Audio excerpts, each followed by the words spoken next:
You can watch the best parts of this series at medcircle.com. Dr. Ho, you wanted to do a series on ACT. Yeah. None of us even knew what it was, but you came to us and say, I think the viewers would benefit from this tremendously. Why ACT? Okay, so acceptance and commitment therapy, or ACT, is a third wave cognitive behavioral therapy approach. So this is the newest of new. Yes, it's the newest of new. But Yeah. it is based in so many of the cognitive behavioral strategies that we know work and are evidence-based.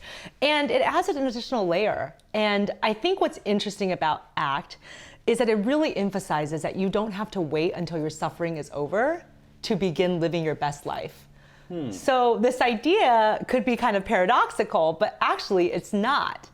People oftentimes say, well, when I feel better from my depression, then I'm gonna go out and look for a job. Right. Then I'm gonna go and work on my relationship. Yep. Then I'm gonna see my friends. But the idea of ACT is that you can be suffering and you can have fears and you can still be out there doing the things that are most meaningful to you. And that's what I love about it. It's sort of this really lovely idea about being able to tackle and go for what you really want, even if your clinical condition is still present. So you don't have to wait. And going after what you really want no matter what is going on in your life, correct? Because this idea that we're going to be in an optimal state and that's when we should tackle life is silly, because how often are we in an optimal state all the time? Who is ever? Right. I think we talk about these ideas that we term as peak moments, which we'll talk about later. But there's sort of these moments in your life where you feel like, wow, everything is aligning and everything is wonderful, but they don't last that long. Yeah. They're sort of events. You kind of see them periodically. They're punctuated throughout your life. But what most people are looking for, and I think especially in this day and age, is this idea of happiness all the time. And even that definition of happiness is really problematic, because what does that even mean? Right. Does happiness mean absolutely no pain?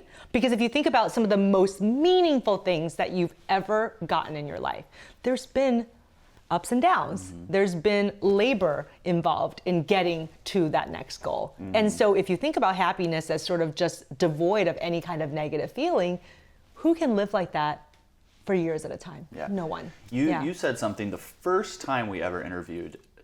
I think I asked you about the misconceptions of mental health or something like that, and you said, it's the fact that everybody thinks they should be happy all of the time and that we should never experience stress or challenges or obstacles. It's silly, and especially you and I live in Los Angeles. Yeah. And it's like here they're just constantly going, well, nope, no negative thoughts. You can't have that. Only positive thinking. Everything's always good. No, up. And I'm like, excuse me, my leg just got wounded. Like, can I have a moment to just be in pain or whatever? So I love this idea that despite life happening, we are going to act.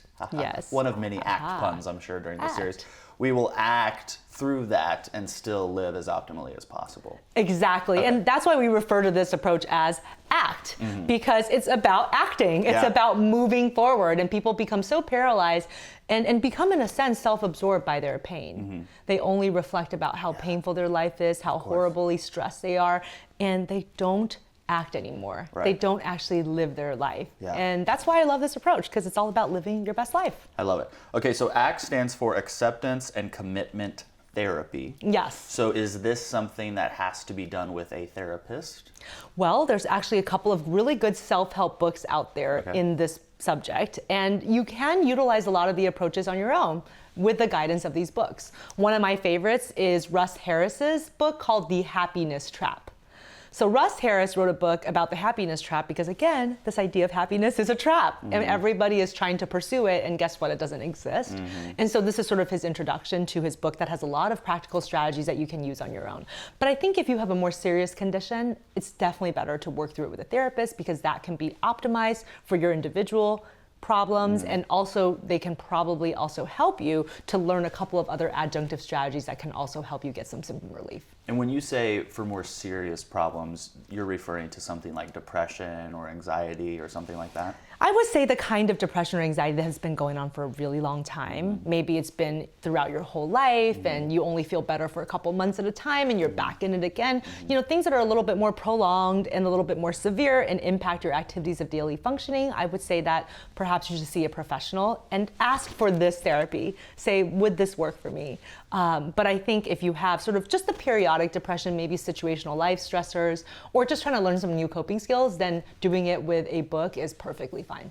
Okay, so I've meant to ask this question right off the bat, but I got so excited about these other things, so I started to go down a different line of questioning. But what exactly is ACT? Okay, so acceptance and commitment therapy is rooted in the idea that we, as human beings, developed language, and it's both a blessing and a curse. So the blessing, of course, is that it has allowed us to achieve everything that we've achieved, and that's why we're at the top of the food pyramid. We are really kind of the masters of our own little universes in some ways. But language is also a huge curse, because when we get fixated in language and we take it too literally or we utilize it in problematic ways, it keeps us stuck. What do you mean by that? I've never felt stuck with language, I don't think. Okay, so what I mean by that is oftentimes we try to solve a problem, and if the problem is external to us, then solving a problem is somewhat straightforward. Let's say we don't like a painting on the wall. Right. Well, what are some ways to solve that problem? We could remove the painting. Right. We could cover it up with a cloth. We could tear it down. I mean, there's a lot of different things, and we can leave the room, so that you don't have to look at this nasty painting you don't like. When a problem is more living inside our heads, it's not that simple. You kind of ruminate on the same thing over and over. And actually, there's a part of us that believes that that's productive. Like, for example, if you're anxious about something, instead of actually moving to solve the problem, you get stuck in this cognitive loop where you rehearse things over and over in your head. And ultimately, that just leads to more distress. It leads to more fear. Can you give an example of that? Yeah, so I'm thinking about, for example, when somebody is ruminating about a past problem that they've had. Perhaps they've had a really serious bout of depression, and it took them a really long time to get out of it. Then they get depressed again, because we know sometimes depression recurs. And they start to think, well, I'm never gonna get better. And the minute they have that thought, they believe that it's the truth, because that's what we do with language, and that's how language traps us. For example, if you were to have a thought, and this is kind of a classic ACT metaphor, if you were to tell yourself to not think about the pink elephant in the room. When you think about it, right. You think about it, because in order to say, I'm not gonna think about the pink elephant, you have to invoke the pink elephant. I will not think about the pink elephant, and there it is again, right? So the idea of ACT is that language traps us in that way. The minute you have a thought, you believe it to be true. It's interesting. And if you believe it to be true, and then you sort of like ride that wave and you get deep into that cognition and you start to rehearse it in your head, that's where the escape is hard. That's where you get stuck. So, okay, let's unpack that, because I have a lot of thoughts on that. Last night I was listening to a speech by, I think his name's Michael Bedford. He runs the Agape Church in Los Angeles, but it's national, and it combines religion with Western philosophy and stuff. Sure. But he was mentioning that he was in an airport and these police officers were behind him, and he thought, oh my gosh, I'm being profiled. They don't want me on this flight. They're about to approach me. And he was getting worked up about it. And because they were really staring at him. And then what happened is that the policeman approached Michael and said, hey, I just want to say you changed my life. You're amazing. Yeah. Thank you so much. And so he realized in that moment that even though his thought that I'm being profiled, that these police are going to get me, the reality was not that thought. Right. But in that moment, his thought was the reality. Right. Even though in reality, that's not what was happening. Yep. Is that what you're talking about with how our thoughts can trap us? Yes. Okay. That's Did a that great make example. sense? Yes, it did. Did that make sense? So basically, in some ways, there is no objective reality, right? The reality is just what we think is reality. It's our perception. Yes, yeah. And the minute that we invoke language, whatever comes up, automatically gets taken as true. It's just the way our brain works. We have to sort of reverse engineer that if we don't want to do that. But that's just the way our language works. So for example, in order to question whether or not an assumption is true, we'd have to actually accept it first.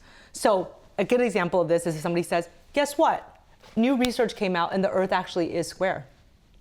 In order to unpack that and in order to interpret that and decide if it's true or not and all the questions you have and all of the rebuttals you're going to make against the fact that it isn't true, you have to temporarily assume first that that is a fact. And then you can argue against it. So, okay, well, if the Earth was square, then that doesn't make sense because we've seen all these pictures from the satellites and clearly the Earth is not. But you see how the way language works, you have to adopt that thought for a temporary term to be able to interpret and unpack and argue against it. Yeah. And that is just the automatic way our brain works. So any kind of thought you have, I'm a loser, I'm never gonna get better, no one will ever love me.